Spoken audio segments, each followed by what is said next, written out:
দাওয়াত দেওয়া হয়েছে এবং তিনি এসেছেন এবং ভিভিআইপি যে জায়গাটি যেখানে তাদের বসার নির্ধারিত আসন সেখানে তিনি এসেছেন এবং বেগম জিয়া কিন্তু পাশেই অবস্থান করছে এবং বিভিন্নভাবে এই মুহূর্তে আসলে বেগম খালেদা জিয়া যে জায়গাটিতে বসে আছেন সেটি এখন বলা চলে আগ্রহের জায়গা এবং আগ্রহের কেন্দ্রবিন্দু বেগম খালেদা জিয়াকে কেন্দ্র করেই এবং এখানে বিভিন্ন রাজনৈতিক দলের প্রধানরা যেমন এখানে আছেন, রাষ্ট্র গুরুত্বপূর্ণ ব্যক্তিরা আছেন, এখানে বিভিন্ন মিশনের দায়িত্বপ্রাপ্ত ঊর্ধ্বতন কর্মকর্তারা আছেন, সরকারের সকল উপদেষ্টারা আছেন এবং প্রধান উপদেষ্টা ডক্টর মোহাম্মদ ইউনূস বলছেন তিনি এতদিন এখানে আসতে পারেননি, তাকে আনতে পেরে ডক্টর মোহাম্মদ ইউনূস নিজেকে সৌভাগ্যবান বলেছেন এবং তিনি বলছেন তিনি গর্ব অনুভব করছেন এবং বেগম খালেদা জিয়া যেহেতু 7 বছর পর প্রকাশ্যে কোনো অনুষ্ঠানে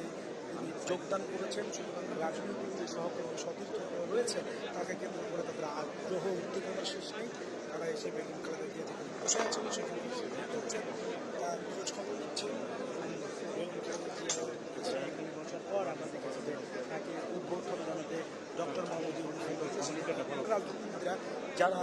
আন্দোলন সংগ্রামে একসঙ্গে যুগপৎ আন্দোলন করেছেন তাদের যে সহকর্মীরা তারা কিন্তু আজকে একত্রিত হয়ে এখানে বলা চলে অনেকটা আনন্দঘন উৎসব পরিবেশে